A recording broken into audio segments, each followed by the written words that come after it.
The following presentation is brought to you by Discovery Education, leading the world of digital and video learning. Discovery Education. Connect to a world of learning.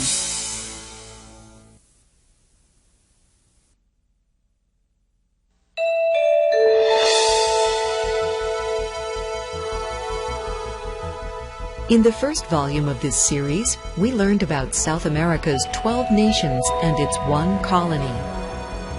We were introduced to the continent's 7 most important geographical regions as well.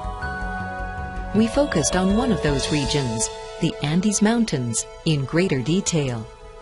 And we looked at the unique way of life of the Andean people and their amazing Inca ancestors.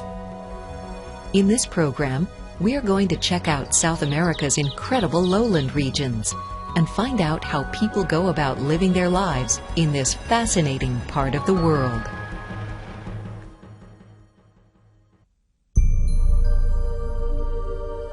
The Amazon River Basin is a vast area of lowlands that is drained by the Amazon River and its tributaries.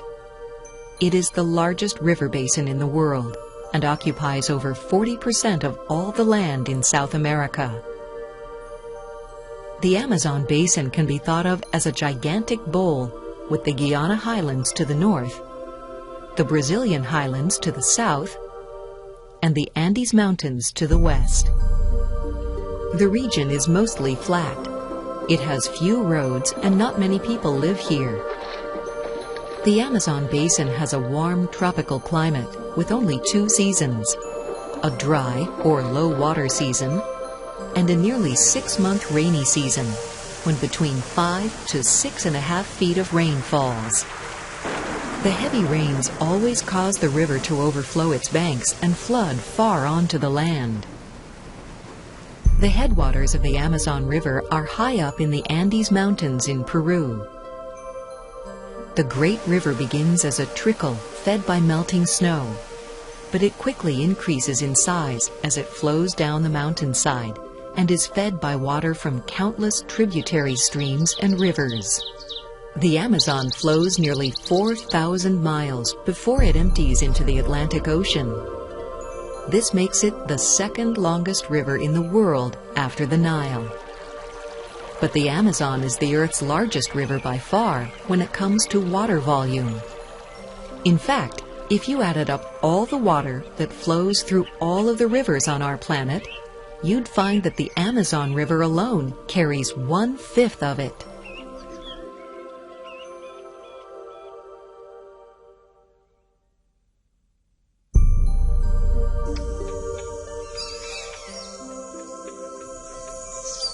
Most of the land in the Amazon basin is covered by the Amazon rainforest, a place where the trees grow so thickly they create a dense canopy of leaves and branches which don't allow much sunlight to reach the ground below.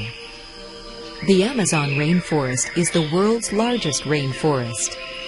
It is home to about 2.5 million insect species, tens of thousands of plant species, and some 2,000 different mammals and birds, which makes the Amazon rainforest the largest collection of living species found anywhere on Earth.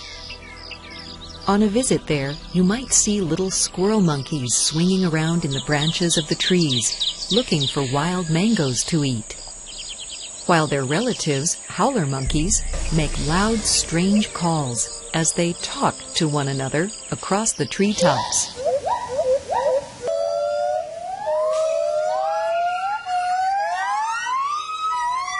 And you might find slow-moving 2-toed sloths like this one, and lots of different kinds of bats up in the trees as well. More than 1,000 species of frogs live in the Amazon rainforest, and most of them live up in the trees too. The skin of some of these tree frogs contains a powerful poison that native hunters use on the darts of their blowguns. In the Amazon rainforest, you'll definitely see all kinds of birds, such as beautiful large-billed toucans like this one, and colorful macaws like these. Macaws are famous for gathering along the banks of the river to feed on its mineral-rich clay. The nearer you are to the banks of the river in the Amazon rainforest, the more birds you are likely to encounter. You'll see herons, vultures, and hawks, and fish-eating white egrets like these that make quite a beautiful sight when they fly off together down the river. The waters of the Amazon River are home to lots of fish, such as flesh-eating piranhas like these, and a few species of dolphins that you'll often see splashing about in the water live in the river too. The most amazing of them have soft pink skin on their faces. And in captivity, these pink river dolphins have been trained to do some really fantastic tricks. The rainforest floor also supports a wide variety of animal life. Ants are probably the most common creatures here, because you'll see them just about everywhere you look. Leafcutter ants, like this one, snip off pieces of leaves and carry them back to their nests. The ants do this because they raise a special fungus to nourish their young that needs to be supplied with the leaf material in order to grow. Ants have some serious predators that you'll find in the Amazon rainforest too. This giant anteater will consume tens of thousands of ants each day. Something it can easily do, in spite of the fact that anteaters have no teeth at all. And there are lots of reptiles in the Amazon rainforest, such as small but venomous coral snakes, various kinds of iguanas, enormous anacondas, the world's largest snakes, and caiman too, which are relatives of alligators and crocodiles. As we have seen, the Amazon rainforest provides a wide range of excellent habitats for all kinds of wildlife. But equally important is the fact that its billions of trees produce large amounts of oxygen for us to breathe. At the same time, the trees absorb and use up a lot of heat-trapping carbon dioxide gas too. This is a wonderful thing, because most scientists believe that carbon dioxide from human activities, such as the burning of fossil fuels, is responsible for many of the climate changes that are taking place in the world today. The people who inhabit the Amazon River basin follow quite a unique way of life due to the area's lack of roads, and to the fact that much of its low-lying land is flooded for several months each year. That's why the most common means of transportation here is by boat. Small dugout canoes are commonly used for short trips, but large river ferries like this one are taken when people need to visit more distant places. On the Amazon River, some people even travel on homemade rafts. These boys, for example, have spent several days on the river with a load of bananas from their family's farm that they intend to sell at a market far downstream.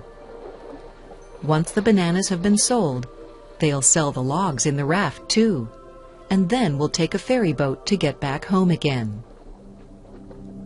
The homes of most people in this region of South America are found in small villages that cling to the banks of the Amazon River or one of its many tributaries.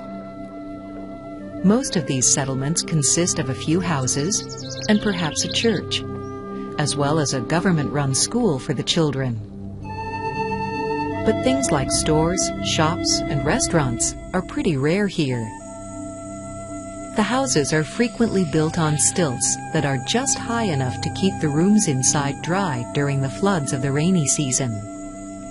Amazon houses are very simple wooden structures of 1 to 4 rooms. Their roofs are made of palm leaves, and they are usually constructed by the people who live in them. Most of them don't have electricity, running water, or indoor plumbing. That's why you'll see so many women on the riverbank every day doing laundry. Almost all of the people who live on the Amazon River are subsistence farmers, meaning that they raise enough to feed their families and try to have enough left over to sell for cash to buy the things that they aren't able to produce themselves. They eat a lot of fish that they've caught in the river. Most of them raise ducks, chickens, and small crops of sugarcane, starchy cassava roots like this one, as well as bananas, pineapples, and other tropical fruits. Since Amazon children don't have TV or computers, they grow up playing in the river and forest. And although life on the Amazon is usually pretty quiet most of the time, the people who live in its villages still enjoy making music and having a good time. Even though the population of the Amazon basin is mostly rural, there are a few large cities in the region. The biggest is Manaus, Brazil, with a population of nearly 2 million people. Manaus is well known for its famous opera house, seen here. The only real city in the Peruvian part of the Amazon basin is Iquitos, with a population of 500,000 people. Although no highways connect the city of Iquitos to the rest of Peru, its streets are usually pretty busy with local traffic, consisting mainly of buses and motorcycle taxis. Iquitos is a really interesting place to visit.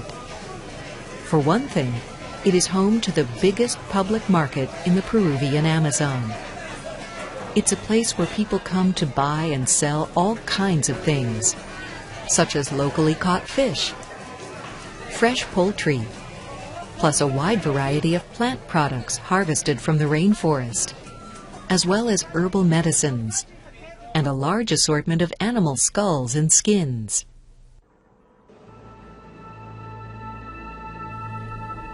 Iquitos is a major port, and its docks are busy 24 hours a day. Ferry boats are constantly departing from its harbor, even in the middle of the night. The passengers seen here are getting ready to go to sleep in hammocks on the open decks of the ferry before it leaves. As they doze off, workers on a nearby dock are busily loading heavy bags of cement onto the deck of a waiting ship. They are stacking the bags quite high for their long journey up the Amazon River, to an area of Peru where a lot of oil drilling is currently taking place. Another common sight in the Iquitos harbor are logs like these that are waiting to be cut into hardwood lumber for building and for making furniture. The logs are towed by tugboats to the sawmills of Iquitos from various places along the river where logging operations are taking place. In some parts of the Amazon basin, especially in Brazil, several square miles of rainforest are being cut down every day. After the biggest trees are removed for lumber, the smaller ones are usually burned to create new farmland. As a result of this deforestation, native species are quickly disappearing, and more indigenous rainforest people are being forced to leave their homes. Most of the deforested land is used as pasture for cattle, and much of the rest is used to raise soybeans, and Brazil is one of the world's leading producers of both of them. The Earth's rapidly growing population is going to need a lot more food and new farmland on which to raise it. So that means, unless a lot of effort is put into it, saving the Amazon rainforest from more deforestation is going to be pretty hard to do. Now that we've looked at the Amazon River basin, let's move south and briefly look at another important lowland river system known as the Rio de la Plata Basin. The precipitation falling in this area, which includes parts of Argentina, Brazil, Bolivia, Paraguay, and Uruguay, is collected by several large rivers, all of which end up draining into the Rio de la Plata. Freighter ships are able to travel far upstream using this river system, allowing the otherwise landlocked nations of Paraguay and Bolivia to be linked to the Atlantic Ocean. South America's second biggest city, Buenos Aires, Argentina, is located right on the banks of the Rio de la Plata. This satellite picture shows how Buenos Aires and Montevideo, Uruguay, are positioned in relation to it. And you can clearly see the river's muddy waters mixing with the blue, salty waters of the Atlantic Ocean. About 700 miles to the north of Buenos Aires, a tributary of the Rio de la Plata system, called the Iguazu River, flows peacefully through the subtropical forests of the Paraná Plateau, until it reaches the tall rocky cliff at the plateau's edge, and plunges violently downwards, creating the incredibly beautiful Iguazu Falls, one of South America's main tourist attractions. Below the falls, the Iguazu River flows through a narrow valley and eventually joins the much larger Paraná River, which is the main tributary of the Rio de la Plata. At the place where they meet, you can look out over 3 countries, Argentina, Paraguay, and Brazil. Just upstream from this spot, you'll find the Itaipu Dam, which produces more hydroelectric power than any other dam in the world. A few hundred miles to the west of the dam, you'll find a huge natural region called the Gran Chaco, a hot, semi-arid lowland of grassy plains and trees that makes up most of the northwestern part of the Rio de la Plata basin. An important wildlife habitat area called the Pantanal, that is mostly in Brazil, overlaps with a small part of the Gran Chaco. The Pantanal is one of the world's largest wetlands. It is created by a low spot in the earth that is flooded by several rivers that flow into it from the surrounding plateau. The southernmost natural area of the Rio de la Plata basin are the Pampas of Argentina and Uruguay. They are vast, flat, fertile grasslands where a good percentage of the world's soybeans, cattle, and sunflowers are raised.